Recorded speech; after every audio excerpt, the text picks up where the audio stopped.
The root of rebellion pride is the seed of every fall. Isaiah 14 paints the image of one who said, "I will ascend to heaven. I will exalt my throne above the stars of God." Ezekiel 28 describes a radiant guardian cherub, adorned with precious stones, perfect until iniquity was found in him. Early Christian tradition identifies this figure as Lucifer, the light bearer. Once exalted, he desired to rise higher, above even God himself. But rebellion was not limited to one angel. The apocryphal Book of Enoch tells us of 200 watchers descending upon Mount Hermon before the flood.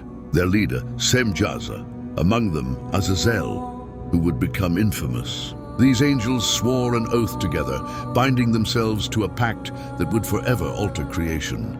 The sin of the watchers. Their crime was twofold: desire and corruption. They lusted after human women, taking them as wives. From this union were born the Nephilim, giants of great stature and power. The earth was filled with their violence. But the corruption went further. Azazel taught men the art of forging weapons. Others revealed enchantments, astrology, forbidden knowledge. Even cosmetics were portrayed as part of their seduction of mankind. What was once holy became twisted. The Watchers traded their purpose for perversion, dragging humanity into bloodshed, idolatry, and ruin. The judgment of the flood. God saw the earth filled with corruption, and the verdict was clear: a cleansing flood. But the judgment was not only for mankind, it was for the fallen angels and their hybrid offspring. The Nephilim perished in the waters. The Watchers, according to Enoch, were bound in dark caverns, chained until the day of judgment. Their leader Azazel was cast into a pit of fire and covered with stones. The Nephilim legacy, an eternal curse. Yet the story did not end there.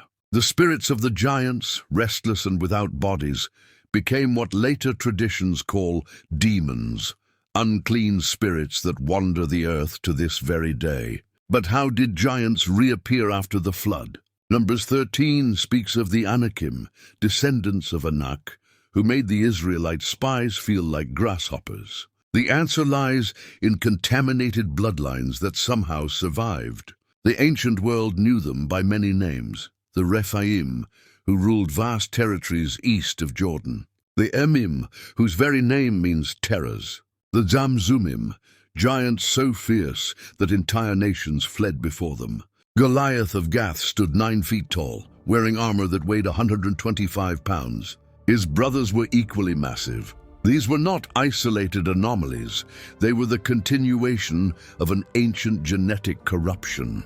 The divine command to completely destroy certain Canaanite peoples was not cruelty, but surgical removal of hybrid bloodlines. Every man, woman, and child, because the contamination ran too deep. Some scholars believe the corruption entered through Noah's daughters-in-law, carried in recessive genes that would resurface generations later. Others suggest the Watchers' influence continued even from their prison, corrupting humanity through spiritual means. Today, conspiracy theorists claim these bloodlines persist in ruling families, secret societies, and global elites. Whether literal or symbolic, the Nephilim legacy represents humanity's ongoing battle against corruption from above. The war between heaven and earth continues, and the giant's shadow still falls across our world. What began in rebellion echoes through history, an inheritance we cannot escape. Fallen angels throughout history. The story begins in the mists of antiquity, preserved in texts older than many civilizations. The Book of Enoch, written around 300 BCE, speaks of the Watchers, divine beings who descended from heaven to teach forbidden arts to humanity. Astronomy, metallurgy, cosmetics, warfare, gifts that would forever alter mankind's destiny. As history unfolded, two great streams of tradition intertwined across millennia. First, the rebellion of the Watchers before the Great Flood, chronicled not only in Hebrew texts, but echoed in Mesopotamian epics, Greek mythology, and cultures worldwide. The Sumerian Anunnaki, the Greek Titans, the Hindu Asuras, all speak of divine beings who fell from grace. Second, The cosmic fall of Satan, detailed in Revelation 12, where John of Patmos recorded his apocalyptic vision around 95 CE. A great war breaks out in heaven. Michael and his angels fight against the dragon. The dragon and his hosts are cast down to earth. By the 4th century, church fathers like Augustine and Jerome began merging these narratives. Satan became the leader of all fallen spirits, whether watchers or celestial rebels. This synthesis shaped Christian theology for nearly 2 millennia. The message transcended cultures. Pride leads to ruin, and those who turn from divine order face inevitable destruction. Prison of darkness. Where are they now? Ancient sources provide haunting answers. Enoch, writing in the 3rd century BCE, describes them bound in abysses of shadow beneath the earth. The Apostle Jude, around 65 CE, affirms they are kept in eternal chains under gloomy darkness. Peter's 2nd epistle speaks of gloomy dungeons where they await judgment. Yet medieval theologians like Thomas Aquinas noted a troubling reality. Not all were imprisoned. Some wander as spirits, tormenting, tempting, deceiving. The Gospels chronicle Christ casting them from the possessed across Palestine. They still roam, but their time grows short. The Book of Revelation, penned during Roman persecution, hints at a terrifying future. A star falls from heaven, the abyss is opened, and locust-like beings emerge to torment humanity for 5 months. Early church interpreters wondered, could this vision describe the final release of the ancient watchers? Their shadow in our world. Though bound, their influence permeates history. Paul warned the Ephesians around 60 CE, "We wrestle not against flesh and blood, but against rulers, powers, and spiritual forces of evil in the heavenly realms." From Babylon's tower to Rome's decadence, from medieval alchemy to Renaissance occultism, mankind has repeatedly been drawn to forbidden knowledge.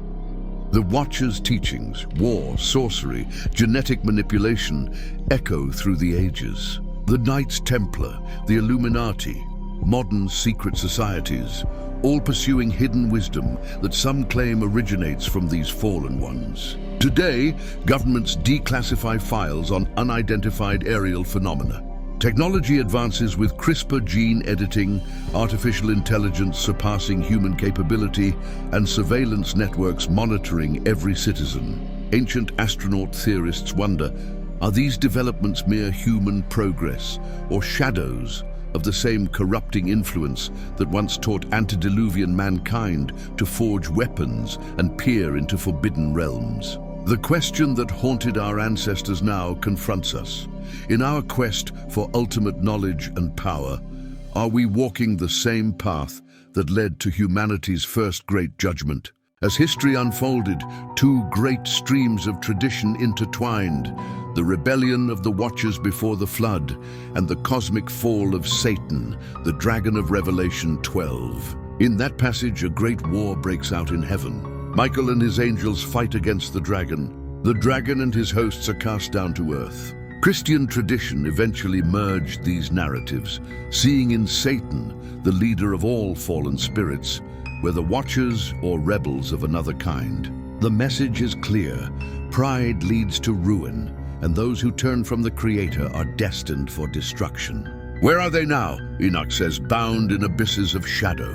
Jude affirms, kept in eternal chains. Peter speaks of gloomy dungeons, but not all are imprisoned. Some wander as spirits, tormenting, tempting, deceiving. The Gospels show Christ casting them out of the possessed. They still roam, but their time is limited. Revelation hints at a terrifying future. A star falls from heaven, the abyss is opened, and locust-like beings emerge to torment humanity. Could this vision be describing the release of ancient fallen angels? Though bound, their influence lingers. Paul warns, "We wrestle not against flesh and blood, but against rulers, powers, and spiritual forces of evil in the heavenly realms." Throughout history, mankind has been drawn to forbidden knowledge, war, occult practices, echoes of the Watchers' teachings. Even today, whispers of secret societies, hidden technologies, and strange aerial phenomena suggest that humanity is not alone in its quest for power. Governments declassify files on unidentified objects in the skies. Technology advances with genetic engineering, artificial intelligence, and global surveillance. Could these developments be shadows of the same corrupting influence? The Bible warns of a coming figure, the Antichrist, a world leader who will unite nations in false peace, only to lead them into ruin. Revelation describes him as empowered by the dragon himself. Could it be that the fallen angels are preparing humanity for this moment, conditioning us through deception, technology, and fear to embrace the final deception? As in the days of Noah, so shall it be in the days of the Son of Man. The story of the fallen angels is not myth, it is warning. It reminds us that pride leads to destruction. Disobedience ends in chains. Evil still moves unseen, seeking to corrupt. But it also reminds us of hope. Christ has already triumphed at the cross. The end of the story is not despair, but victory. Matthew 25 tells us the eternal fire is prepared for the devil and his angels. Revelation shows the dragon, the beast, and the false prophet thrown into the lake of fire, never to rise again. Their end is certain. Their schemes are temporary. Their power is fading. Until then, the battle continues. Humanity stands between deception and truth, between rebellion and obedience, between darkness and light. The secrets of the fallen angels echo across time. Some are bound in darkness, others still roam, but all await the final judgment. The light shines brighter than the shadows, and when the last day comes, every secret will be revealed. Every fallen power will be silenced, and the kingdom of God will stand forever. If you've made it this far, subscribe to the channel, leave a like, and help the channel grow.